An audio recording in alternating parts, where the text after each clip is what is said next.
It's always energetic. You see so much love, so much community coming together, and everybody's just ready to see the Rockies go. Honestly, bro, I just hope we could have a better season than last. No matter how we spin it, right? Fans here know how to temper their expectations and to have fun doing it. Despite a horrid season last year, fans showed up big for today's home opener, staying optimistic about the upcoming season. Thanks for joining us at 5:30. I'm Alexandra Lewis. And I'm Phil Lipoff. Here's another live look at Coors Field right now. If you missed today's game, don't worry for a number of reasons. First, wasn't a great game. Second, the Rockies see the Phillies tomorrow and Sunday as well.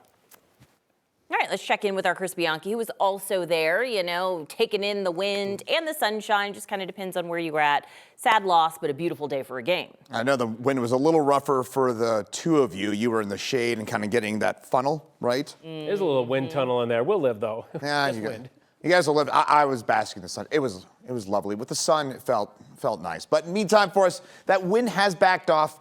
It was really peaking between about 9 a.m. and noon this morning. That's when that wind was really pretty nasty. But during that game, that wind slowly backing off. Right now, officially, winds out of north-northwest. That's a sustained wind. That's the average wind speed over 2 minutes. It's at 4 miles an hour. We're still seeing gusts occasionally in the 20 to 30 mile an hour range. So the wind's not done yet, but we're done with this stuff. Did have an earlier gust out at the airport at 51 miles an hour. That was around 1 p.m.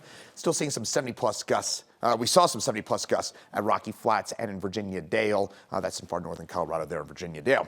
So still a little bit gusty for us right now. That wind will back off as we head over the next couple of hours. So still breezy this evening, but it'll slowly go away. By the time we get to about midnight, 1 a.m., that wind basically done, though a little gusty still at times in the foothills in Denver, though that wind done by again later on tonight. And then the other story, those temperatures much cooler for us today compared to yesterday. Temps mostly in the 50s. Average high this time of year is around 60 degrees in Denver. Mountains mostly in the 20s and 30s right now, and a notable 15 to 20 degree temperature drop statewide. However, we're about to flip this around. We're going to spike those temperatures dramatically for tomorrow and especially for Easter Sunday. Got lots of sunshine on the way, but we do have a chance for rain in the forecast. I'll tell you when in just a few minutes. Chris, thank you. Workers from the JBS meatpacking plant in Greeley are extending their strike into next week. Almost 3 weeks ago, roughly 3,800 workers walked off the job at one of the largest beef plants in the nation. They are asking for more money and safer working conditions. JBS says it offered the union representing employees a widely accepted national contract with strong pay, benefits, and a pension. 9 News' Northern Colorado reporter Amanda Gilbert was back out there today learning when bargaining may happen again. The union representing these workers, UFCW Local 7, says originally their hope was for this strike to last 2 weeks, maybe shorter. Week 3 just ended, and no deal with JBS has been made. For 3 weeks, workers have been on the picket line in Greeley facing literal roadblocks. Construction, parking, the police, the elements. Some in the community are trying to support workers who've been out here every day. Buenas tardes. Workers like Bienvenu Havozunko, who's been at JBS for 7 years. My family, they are back in Africa, West Africa, in Benin. The only reason he's still working at JBS is to support his family. Who is here, I have to feed my family back home, feed myself too, so I'll have no choice.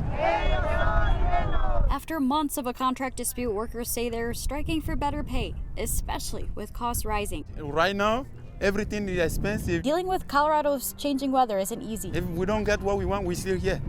We're ready for that. But workers say they're still ready to be out here next week. You're welcome. Or longer. The union says they do have it scheduled to go back to the table to bargain with JBS next Thursday and Friday. In Greeley, Amanda Gilbert, 9 News. According to JBS, they moved some operations elsewhere to prevent disruption. They also say some workers have returned to work enough that they're able to run a normal shift. The man who killed someone in a drunken head-on crash on I-70 will spend more than a decade now in prison. Today, a judge sentenced John Chen to 12 years for killing a woman along I-70 near Ward Road. The crash happened last March. According to court documents, Chen started driving west on the eastbound I-70 lanes before eventually crashing into 36-year-old Jody Weber. The wreck killed her. Her 2-year-old who was also in the car, survived the crash with just minor injuries. Court documents later showed that Chen's blood alcohol content level was nearly double the legal limit. The semi-driver who crashed into a Littleton gas station last month has been arrested on suspicion of careless driving.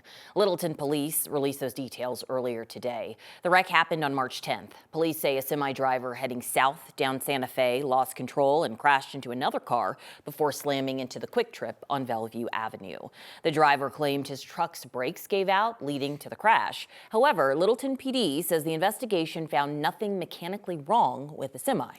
The city of Boulder passed a new ordinance that will make it easier to rent homes out once Sundance comes around. The short-term rental ordinance passed last night. It lets people living in an apartment and those with a second home rent out those spots during the festival. The city made the move in anticipation of a huge influx of people who will visit for Sundance. Airbnb also said it is going to help people get ready to become hosts by holding in-person workshops and webinars online. Sundance, by the way, coming to Boulder January 2027. Today, people at CU got a chance to see some cutting-edge technology that'll be used for research in space. 5P CU space research. Scientists that work with the Laboratory of Atmospheric and Space Physics, NOAA, and NCAR were all there. They showcased devices and research that will hopefully improve space weather forecasting and Earth's energy, among other things. We even caught up with a scientist who's been working on a device called the DUSTER. It's short for Dust and Plasma Environment Surveyor. When all is said and done, it'll be sent to the moon on the Artemis 4 mission and deployed by astronauts. This will measure the dust environment and the plasma environment on the surface of the moon. So just to make sure, we understand the hazard caused by this environment, and how do we eventually mitigate this hazard. Democratic Senator John Hickenlooper also stopped by CU to take a look at all the cool space tech that scientists are working hard to develop. Today is Good Friday, a holy day for Christians. It honors the day Jesus died on the cross. It's always recognized on the Friday before Easter Sunday. People honor the day by either taking part in church services, prayer vigils, or through fasting. Large commemorations are held around the world, including in Jerusalem, Paris, and Mexico. And while Christians celebrate Good Friday today, many people will celebrate Easter weekend coming up with either a trip to church or an Easter egg hunt. And here's a list of some of those events in our area. Tomorrow, there's an Easter egg hunt in Green Valley Ranch. It's at 11 a.m., Town Central Park. There's also an Easter egg hunt at Cherry Creek State Park starting at 10 a.m. And Thornton is having a hunt as well starting at 9 a.m. at Community Park. And this hunt will also have separate hunts for kids with special needs and abilities. Lastly, on Sunday, Red Rocks will host its 79th annual Easter Sunday sunrise service, and that is set to begin at 5 a.m.